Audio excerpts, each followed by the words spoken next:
Nós estamos no segundo bloco da Educação, falando sobre como preparar adolescentes e jovens para o mercado de trabalho. Desirê, o que é a síndrome de Alice? Bem, a síndrome de Alice é o seguinte, se você não sabe para onde você quer ir, qualquer caminho serve. Então a premissa para você fazer uma escolha profissional que vai te gerar uma carreira de sucesso é você primeiramente se conhecer. Conhecer suas competências, suas habilidades, no que você é bom, o que você tem que melhorar, tem que desenvolver seus pontos fracos, aquilo que... eu não sou muito bom em matemática. Se eu não sou muito bom em matemática, e se eu não gosto de matemática, eu vou escolher uma engenharia, por exemplo. Então, não é só esse fator, são vários outros fatores para te levar a fazer uma boa escolha profissional. Então, o jovem ou o adulto que vai escolher simplesmente por escolher... qualquer caminho vai servir. E aí ele vai se frustrar, isso é certo. E isso acontece Existem muito, grandes profissionais gente, frustrados devido à escolha profissional. Isso acontece muito, imagina, né? Essa escolha acontece por volta dos 16, 18 anos, que é um período de intensa mudança, intenso questionamento. Ele não tem essa resposta com certeza para dar, né? Então, assim... se a gente pudesse... Essa escolha é permanente, né? Essa escolha ela pode ser mudada. E ela vai se atualizando. É isso que dá talvez a leveza e a possibilidade de escolher uma coisa ou outra. É você poder dizer assim, não, se eu trocar, eu vou poder lá na frente mudar. Quantas pessoas a gente conhece, né, que começa uma faculdade, descobre, vai fazer outra completamente diferente, ou no meio do caminho muda de área. Por quê? Porque a gente vai mudando na vida. Então, assim, que esse autoconhecimento, ele é fundamental para absolutamente tudo, né? Mas que não seja assim, olha, e é isso que você vai escolher para o resto da sua vida, não. Isso não. Vamos fazer uma escolha, né, que acertada para o momento, fica mais leve isso, né? Senão a gente não consegue nem escolher, né? Então, ai meu Deus, se eu escolher, eu nunca mais vou ter poder mudar. Mas não é essa questão. Mas eu posso dar um exemplo? Né? Eu, por exemplo, fiz técnico em contabilidade. Nunca atuei na área. Eu nem consegui imaginar. Escolhi simplesmente por uma questão... vai lá, faz. Tem técnico em contabilidade? Vai lá, faz técnico. Porque era a única referência que você tinha, provavelmente. Era a única referência, assim. Eu não tinha essa orientação de escolha. Não abriu o leque. Existe, era o que você conhecia. Era o que eu conhecia, eu fui de lá repente e fiz. era uma promessa de ganhar dinheiro Não era mais nem rápido. promessa de ganhar dinheiro mais rápido, não. Era o que eu tinha, eu fui lá e fiz. Eu não sabia no que eu era boa, eu não sabia no que eu gostava, simplesmente eu não analisei nada disso. Fiz técnico em contabilidade. Fui fazer faculdade, 1 ano de ciências contábeis. Parei. Não era a minha área. Então, você também não ter um conhecimento, mesmo que mínimo, que tudo que você começa, você não termina. Aí você vai lá, troca de curso, entra no outro curso, você não termina. Você vai lá, troca de curso, entra no... Agora, interessante você falar isso, que tem pais que falam assim, caramba, tá vendo? Você começa tudo, não termina nada que você... Caramba, qual é o problema? É porque a pessoa quer fazer isso ou porque a pessoa tá tentando se encontrar? E aí, nesse sentido, Mário, como é que você ajuda os seus alunos nesse momento? Então, tem casos diferentes, né, que a gente recebe no dia a dia. Vou te dar alguns exemplos práticos disso. Eu tive um aluno, por exemplo, que ele queria fazer engenharia. Só que eu via que ele não tinha afinidade nenhuma com a carreira de engenharia, porque ele não apresentava competências que são comuns a alunos que querem engenharia. Né? Ele ficou o ano inteiro querendo engenharia, eu via que não ia rolar. E aí, nos últimos segundos do segundo tempo, ele decidiu que ele queria fazer história. E hoje ele é um ótimo aluno de história, ele é fantástico, entende? E tem outros casos, tem alunos que não sabem realmente o que querem. Por exemplo, uns porque gostam de coisas demais. E aí, escolher dentre aquelas coisas que eles gostam fica... bom. Eu tive esse problema, né? O que eu acho que é menos pior, porque talvez esse aluno ele se dê bem em várias áreas, em qualquer uma dessas que ele escolha, porque ele gosta de todas. Eu não sei, gente, porque eu também tive esse problema. Eu tenho esse problema até hoje, né? De gostar de coisa demais. De gostar de fazer várias coisas super diferentes e tal. Isso começa com os meus amigos também, que são criaturas super diferentes, de várias tribos diferentes, que se botar junto, de repente, se botar todo mundo junto, de repente não vai se entender. São diferentes mesmo. E aí, qual é a dica que dá para essas pessoas, gente, para encontrar o que é melhor dentro do melhor, né? Eu faço sempre uma pergunta, falo, o que faz o teu coração bater mais forte? Eu sei que é uma pergunta um pouco... E como descobrir quando o coração está batendo mais forte? Débora, pelo amor de Deus, nos salve em relação a isso. Eu acho que assim, você pode ir testando, você tem direito a ir experimentando determinadas coisas. Tem a informação que a Desirê trouxe, e aí é só depois de você testar, conhecer, você vai amadurecendo e faz uma escolha. O problema, eu brinquei com o Mário, isso é um problema bom. Por quê? Porque o problema ruim é quando o aluno não quer fazer nada. Quando ele está numa atitude muito passiva diante da vida. Desejar demais não é problema, causa ansiedade, né? Faz com que você escolha... Eu conheço muita gente que faz 2 escolhas, né?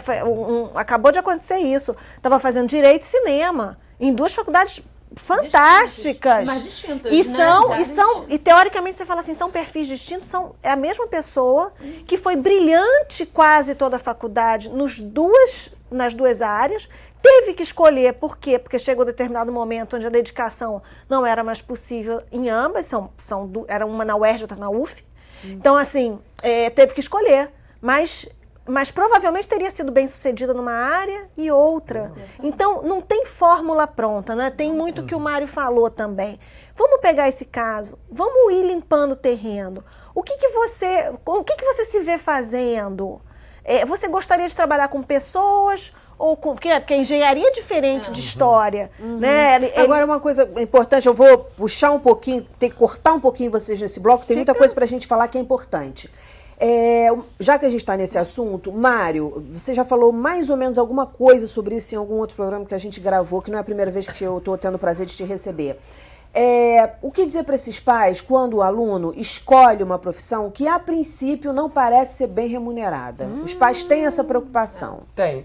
Na verdade, assim, eu primeiro oriento o aluno, né? Antes de orientar o pai, porque normalmente a demanda ela vem do aluno. Eu sempre falo, tive um caso de uma aluna que foi exatamente assim, ela falou, Mário, meus pais sempre falaram que eu tinha que fazer medicina e eu estou estudando há muitos anos para medicina, só que eu quero ser modelo. O que eu faço? Como é que eu falo isso para os meus pais? Eu falo de uma maneira bem diferente do que você falou para mim, pelo amor de Deus. Você primeiro vai precisar gastar aí um bom tempo estudando o que é ser modelo, qual é o percurso, quais são os cursos que você tem que fazer, que lugares você tem que frequentar, qual é a trajetória de uma modelo de sucesso e tal. Quando você souber isso tudo, você vai sentar e tentar uma conversa madura. Porque a maior parte dos jovens chegam para o pai e falam, olha, eu quero isso. Mas o pai vê que ele realmente não sabe o que é aquilo, né? E que caminho ele vai ter que percorrer, que desafios ele vai enfrentar. Se você chega com maturidade, olha, pesquisei, entendi, e às vezes até na pesquisa ele vê, poxa, não, mas é muito difícil, eu não quero bem isso e tal, e faz uma outra escolha. Para o pai, o que a gente normalmente orienta é o seguinte, pai, eu sei que a gente cresce com uma expectativa em relação ao nosso filho, mas não tem jeito. Fazer aquilo que você é apaixonado, aquilo que você ama, aquilo que você tem afinidade, faz com que você seja um profissional bem-sucedido na maior parte dos casos. Se você for trabalhar numa coisa que você odeia, ou que você não tem afinidade, você até vai fazer, mas você acaba sendo um profissional que vai ter sucesso, seja em qualquer área. Mesmo que eu já vi profissionais de áreas que são muito... têm um status muito grande, que costumam pagar muito bem e que não ganhavam tão bem e que não tinham esse status todo porque não eram bons profissionais e acabam se desinteressando, não progridem na vida. Tem questão também do... Eu sou mãe. Débora também é mãe. Você já pai. O que acontece? A gente deposita muito no filho, principalmente quando a gente não consegue se realizar profissionalmente. E aí o pai que não consegue se realizar profissionalmente, ele projeta esse sonho no filho. Sim. Então o filho tem que seguir aquela profissão dele porque de repente ele queria ser médico e não conseguiu. Eu tô perguntando isso pra vocês porque eu ouvi há pouco tempo, gente. Eu ouvi. Não. Ela, tava a mãe e a filha, né? E falou assim, não, ela... ou vai ser médica, ou vai ser engenheira, ou vai ser advogada. Meu pai era... Só existem Pode três escolher essas mundo. 3 opções. Agora, olha, também vamos pensar uma outra coisa. Acabou de sair um relatório aí no Fórum Econômico Mundial, que eu estava até lendo antes de vir para cá, e a gente não pode também achar que, por exemplo, os meninos vão entrar hoje na faculdade, numa escola técnica, eles vão estar prontos para começar a ir para o mercado de trabalho daqui a 5 anos. Não é. Né? Então, assim, daqui a 5 anos, com a velocidade que a gente tem, com as informações que a gente tem, com o mundo que a gente está vivendo, vai ser um mundo completamente diferente. Né? E aí, esse relatório acabou de sair, tem pouquíssimo tempo. E ele fala sobre as profissões do futuro. Na verdade, não fala sobre profissão exatamente, mas fala sobre as habilidades, as habilidades que as pessoas precisam ter e que vão ser muito valorizadas no futuro. Coisas que antigamente, né, como a gente sabe que hoje em dia tem muito cargo que era técnico, que era muito operacional e que hoje em dia não tem valor nenhum, né, que foi substituído pela máquina. Então, imagina isso. E aí lá ele diz o seguinte: quais são as 3 habilidades que vão ser mais valorizadas? E aí, pasmem, não é para 2050, é 2025, que está ali na esquina, daqui a menos de 10 anos. Com certeza. Então, para os nossos jovens que vão estar se formando, primeiro, capacidade de resolver problemas complexos.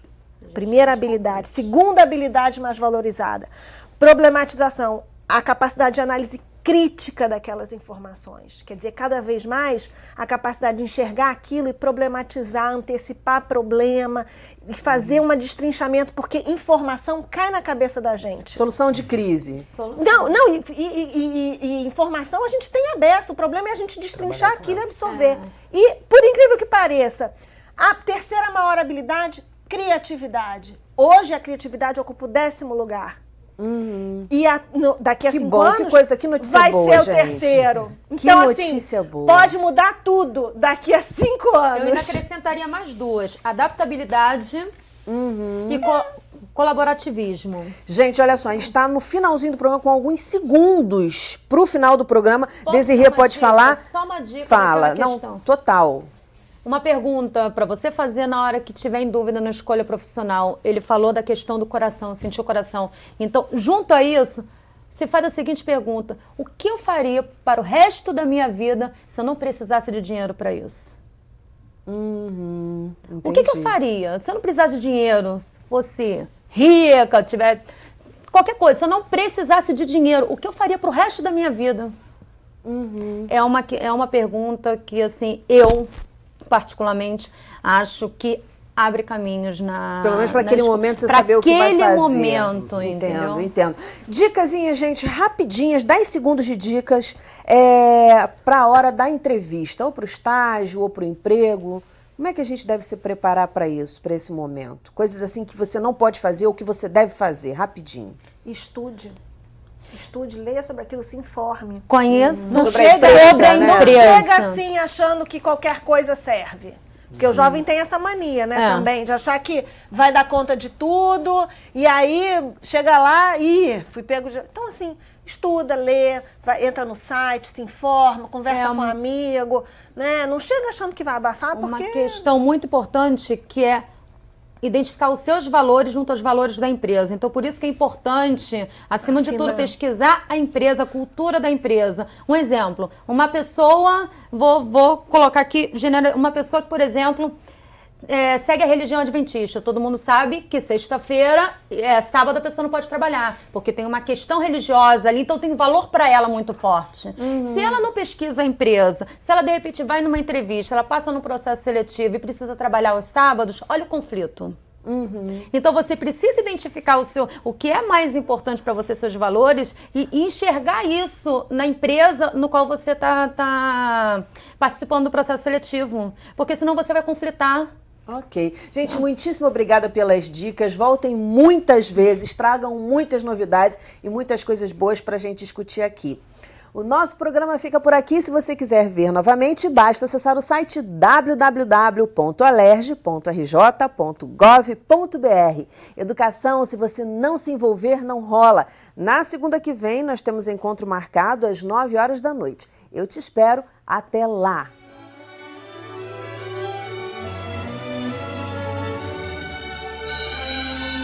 Ser professora, você pode ensinar mais as crianças, ter aquela responsabilidade de falar, de ensinar, ver as crianças aprendendo. Eu queria, sinceramente, ter uma varinha de condão, assim. Você deseja aquela coisa, balança a varinha e aparece na hora para você. Isso seria muito legal, o mundo seria maravilhoso.